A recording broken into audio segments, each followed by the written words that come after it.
आगे बढ़े और बात करें कर्नाटक चुनाव में सियासी महाभारत के बीच बजरंग दल पर झारखंड की भी सियासत गर्मा गई है। कांग्रेस और जेएमएम के बयान पर बीजेपी ने पलटवार किया है और राज्य में लॉ एंड ऑर्डर पर ध्यान देने की नसीहत दी है। वहीं कांग्रेस ने कहा है कि संकट में बीजेपी को बजरंग बली की याद आई है।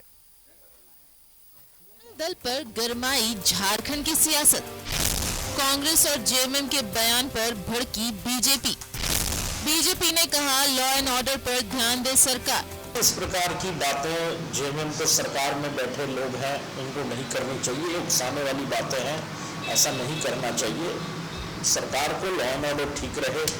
राज्य में रोज आए दिन आदिवासी बहनों के साथ रेप हो रहा है, हत्याएं हो रही हैं, उधर ध्यान नहीं है सरकार का। कर्नाटक चुनाव में बजरंग दल पर सियासी महाभारत छिड़ा हुआ है, लेकिन अब इसकी चिंगारी झारखंड भी पहुंच गई है। बजरंग दल पर बैन को लेकर दिए जेएमएम कांग्रेस के बयान पर बवाल मच गया है। सत्ताधारी दलों ने बजरंग दल पर बैन की तरफदारी की थी। कांग्रेस ने कहा था कि नफरत फैलाकर राजनीति करने वाले संगठन पर बैन लगना ही चाहिए, जबकि जेएमएम ने भी कहा था कि अगर झारखंड में भी बजरंग दल उद्दंडता करेंगे तो सजा तो मिलेगी ही। एक बार फिर सुनिए बजरंग दल पर बैन को लेकर जेएमएम और कांग्रेस ने क्या कहा था। हम लोग लंकेश का हत्याकांड देखा और भी कई वहाँ पर जगन्य मॉब लिंचिंग हुआ, चाहे हत्याएं हुई, तो सारे के सारे लोग बजरंग दल के लोग थे। तो ऐसे आपराधिक संगठनों पर तो बैन होना ही चाहिए। तो सर झारखंड में भी संभव है? इतना उद्दंडता तो अभी तक किया नहीं है, करने से वो उसका सजा मिलेगी उन लोगों को। नफरत की बाजार में मोहब्बत की दुकान खोलने की ये पहली सीढ़ी है। ऐसे संगठन जो संगठन समाज में नफरत फैलाने का काम कर रहे हो, जो संगठन धार्मिक उन्माद फैला करके अपनी राजनीतिक दुकानदारी चलाने का काम कर रहे हो, वैसे संगठनों पर प्रतिबंध तो लगना ही चाहिए। सत्ताधारी दलों के इसी बयान पर बीजेपी भड़क गई है। बीजेपी ने कहा है कि कांग्रेस जानती है कि बजरंग दल पर बैन लगाने की ताकत उसमें नहीं है, लेकिन कर्नाटक चुनाव में एक वर्ग विशेष के वोट के लिए बजरंग दल पर बैन की बात कह रही है।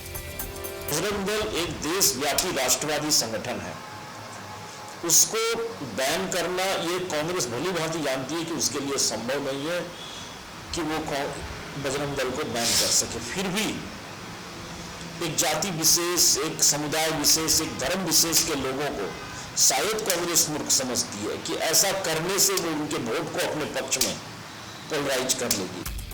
कर्नाटक चुनाव में कांग्रेस के चुनावी घोषणा पत्र पर बजरंग दल पर बैन लगाने का वादा किया है, जिसके बाद सियासी घमासान मच गया है। पीएम मोदी समेत बीजेपी का पूरा कुनबा कांग्रेस पर हमलावर है, लेकिन कांग्रेस का कहना है कि कर्नाटक में बीजेपी संकट में है, ऐसे में संकट में बजरंग बली को याद कर रही है।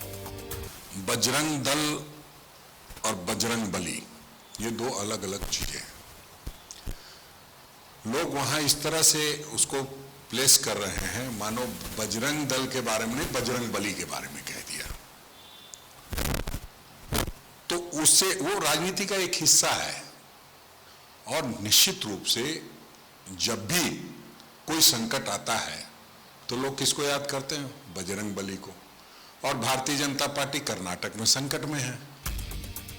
कर्नाटक में बजरंग बली को बीजेपी ने चुनावी मुद्दा बना दिया है, लेकिन इस मुद्दे पर अब झारखंड की सियासत भी गर्म है। जाहिर है 2024 का चुनाव नजदीक है, ऐसे में बजरंग बली के नाम पर हर पार्टी चुनावी बेड़ा पार लगाने की कोशिश में है। न्यूज़ 11 भारत के लिए रांची से कैमरामैन कैश के साथ राजेश कुमार की रिपोर्ट। और एक बार फिर से जुड़ेंगे न्यूज रूम से सहयोगी राजेश हमारे साथ है। राजेश, ये तो पहले से ही तय था जिस तरीके से कर्नाटक चुनाव के कांग्रेस के मैनिफेस्टो में बजरंग दल पर बैन की बात कही गई है, उसकी जो आंच थी वो झारखंड तक तो पहुंचनी ही थी, और ऐसा ही अब झारखंड में भी देखने को मिल रहा है कि बजरंग दल पर झारखंड की सियासत गर्मा गई है।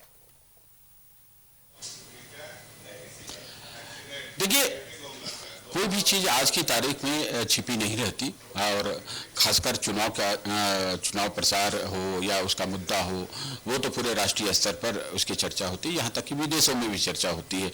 आज ये पहले से भी कहा जाता था कि दुनिया एक गांव की तरह है, ग्लोबल विलेज हम लोग कहते थे, लेकिन आज जो संचार क्रांति के माध्यम से वह और भी गांव से जुड़ गया। आज पल भर में कोई भी खबर दूसरे देश, किसी भी देश के किसी कोने में पहुंच सकती है। तो जब ये बजरंग दल का मामला जब आया कि इस पर सरकार अगर बनती है कांग्रेस जेडीएस की सरकार वहां बनती है, तो मैनिफेस्टो के आधार पर मैं बता रहा हूं कि वहां पर बजरंग दल जैसे संगठन को प्रतिबंधित किया जाएगा। अब बजरंग दल तो हिंदूवादी संगठन है और इस पर बीजेपी की प्रतिक्रिया बेहद स्वाभाविक है।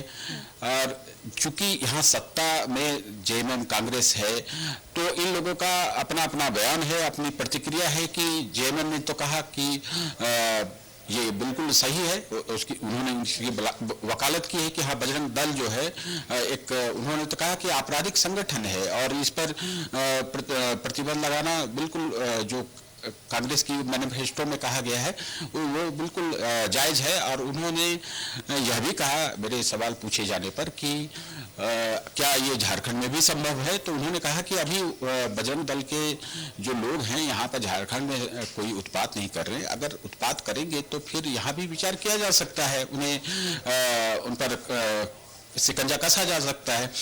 तो इस बयान के बाद से गरमा गई है राजनीति। आप देखिए कि बीजेपी ने कहा है कि इस तरह के हल्के बयान नहीं देना चाहिए सत्ता पक्ष के लोगों को, और हिंदूवादी संगठन बजरंग दल एक राष्ट्रीय संगठन है जो एक समाज सेवा के लिए वो काम करता है और इस संगठन पर प्रतिबंध लगाना किसी के बूते की बात नहीं है। यानी उनका कहना था सीधे तौर पे कि कांग्रेस ने जो घोषणा पत्र में इसका उल्लेख किया है और तो ये उनके संभव नहीं है कि वो इस पर बैन कर दे। इस पर कांग्रेस के जो प्रदेश अध्यक्ष हैं राजेश ठाकुर, उनका कहना है कि यहाँ पर बीजेपी राजनीति कर रही है। कर्नाटक चुनाव में आप देखें कि पीएम के रोड शो के कार्यक्रम में आज बजरंगबली की भी एंट्री हो गई। एक उनका जो प्रकटीकरण है, जिस प्रकार से उनको प्रस्तुत किया गया, एक कार्यकर्ता के रूप में बजरंगबली वहां पर दिख रहे थे रोड शो पे, तो बीजेपी को एक बड़ा मुद्दा मिल गया है। ये अलग बात है कि यहाँ पर जो चुनाव है बीजेपी को अपनी सत्ता बचाने की चुनौती कड़ी मिल रही है, यहाँ पर इतना आसान रास्ता नहीं है, लेकिन ये मुद्दा जो है बीजेपी के लिए थोड़ा सा फेवरेबल हो सकता है और इसको लेकर पूरा भुनाया जा रहा है। यहाँ तक कि प्रधानमंत्री हो या फिर कोई केंद्रीय मंत्री हो, चाहे वो कर्नाटक में बयान दे रहे हो, भाषण दे रहे हो, या कर्नाटक से बाहर बयानबाजी हो रही हो, चाहे बिहार हो, झारखंड हो, या फिर उत्तर प्रदेश हो, महाराष्ट्र हो, या फिर दिल्ली हो, सभी जगह पर इस विषय के पर चर्चा हो रही है कि बजरंगबली से कांग्रेस को परेशानी है। लेकिन राजेश ठाकुर ने कहा है कि बीजेपी के लोग इस पर राजनीति कर रहे हैं और भगवान बजरंगबली का बाजारीकरण कर रहे हैं, उनको भुना रहे हैं। बजरंग दल अलग है, बजरंगबली अलग है, ये तो कांग्रेस का तर्क है। लेकिन बीजेपी तो सीधे तौर पर लेती है कि बजरंग दल का नाम जो पड़ा बजरंगबली के नाम पर पड़ा, तो यानी बजरंगबली को ये लोग बैन करना चाहते हैं। तो विषय तो अपने अपने स्तर से लोग विश्लेषित करते हैं। तो कांग्रेस के कहीं न कहीं आपको लग रहा है, मुझे लग रहा है कि कांग्रेस इस मुद्दे पर बैकफुट पा गई है, क्योंकि पूरे राष्ट्र में आप देखें कि इसको लेकर प्रतिक्रिया हो रही है और यह घोषणा अनपेक्षित मानी जा रही है कि इस तरह की बातें घोषणा पत्र में नहीं होनी चाहिए। लेकिन कांग्रेस के लोग इसको डिफेंड कर रहे हैं, जेएमएम के लोग भी डिफेंड कर रहे हैं और वो कहते हैं कि बजरंग दल जो है वो कट्टर हिंदूवादी संगठन है और उसके क्रियाकलाप जो है कई बार ऐसे हुए हैं जो हिंसक रहे हैं, कई बार कार्रवाई भी हुई है। राम सेना नामक एक संगठन को पर प्रतिबंध बीजेपी ने लगाया था। इसका हवाला देते हुए राजेश ठाकुर ने कहा कि जहां भी बीजेपी की सरकार रही है, अगर इस तरह के संगठन है, उसने भी ऐसा काम किया था। लेकिन बजरंग दल जो है एक बड़ा संगठन है और इस संबंध में जो कर्नाटक विधानसभा के चुनाव के दौरान जो यह मामला उठ गया है, अब देखिए कि वहाँ 10 मई को चुनाव होने हैं, मतदान होने हैं और 8 मई तक वहाँ चुनाव प्रचार होंगे। तो वहाँ पर बजरंगबली की चर्चा खूब तेज है और हर जगह पूरे कर्नाटक में इसकी चर्चा हो रही है। लोग अपने अपने स्तर से इसको डिफेंड कर रहे हैं, तो कोई हमलावर है। लेकिन इसकी आस तो झारखंड में पहुंचनी ही थी, इसलिए पहुंच भी गई। और जिस प्रकार से राजनीतिक बयानबाजी हो रही है, उससे तो यह लगता है कि आने वाले समय में, चूंकि लोकसभा का चुनाव भी है और ऐसे विषय जो है थोड़ी राजनीतिक तपिश को बढ़ाते हैं, इसलिए बीजेपी इस विषय को लेकर आगे भी चलेगी और कांग्रेस पर हमला करेगी, सत्ता पक्ष के लोगों पर हमला करेगी झारखंड में। राजा और जिस तरीके से कांग्रेस ने बैठे बिठाए बीजेपी को यह बड़ा मुद्दा दिया है, अब अगर राज्य की बात करें तो आप देखिए कैसे वार पलटवार हो रहा है। एक तरफ बीजेपी का कहना है कि लॉ एंड ऑर्डर को सुधारने की जरूरत है, दूसरी तरफ कांग्रेस का कहना है कि अब बीजेपी संकट में आ गई है, इसलिए अब वो बजरंग बली को याद कर रहे हैं। तो ये जो आरोप प्रत्यारोप है वो इसी तरीके से चलता रहेगा। और जाहिर तौर पर राजेश, 2024 का लोकसभा चुनाव मुद्दा तो चाहिए दोनों पार्टियों को, ताकि वो अपनी राजनीतिक रोटियां सेक सके और वोटर्स को और लोगों को अपने फेवर में कर सके।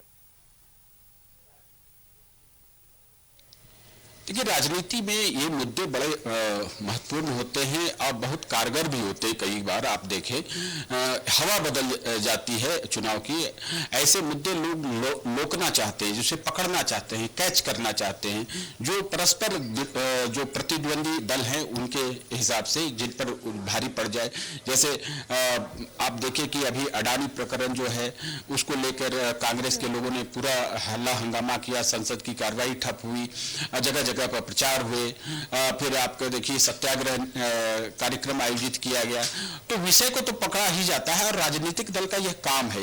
अब देखिए, हम किसी को विषय दे दें, कोई मुद्दा दे दें तो वो उसे इग्नोर करेगा, ऐसा तो नहीं है। राजनीति की जो पराकाष्ठा है वो चुनाव है, वो चुनाव के माध्यम से सत्ता हासिल करने का ये रास्ता है। तो सत्ता हासिल करने के लिए अगर किसी ने गलती की है, आप देखें कि चुनावी मैदान, अगर क्रिकेट के मैदान में अगर किसी बल्लेबाज ने अपने बल्ले से कोई गेंद ऐसी जगह पर फेंक दिया जहां पर कोई खिलाड़ी है और वो हवा में ही है, तो निश्चित रूप से वो कैच आउट होगा। ये अलग बात है कि अगर वो ड्रॉप कर दे तो फिर विकेट बच जाएगा, लेकिन राजनीति में इस तरह से मुद्दे पकड़े ही जाते हैं, जैसे मैदान में पकड़े जाते हैं। जिस तरीके से कर्नाटक चुनाव में कांग्रेस के मैनिफेस्टो पर बजरंग दल पर बैन की बात कही है, वो कांग्रेस कहीं ना कहीं खुद ही ऐसा लग रहा है कि फंसती हुई नजर आ रही है और बीजेपी के लिए ये फेवरेबल हो सकता है। बहुत बहुत शुक्रिया आपका राजेश, तमाम जानकारियों के लिए।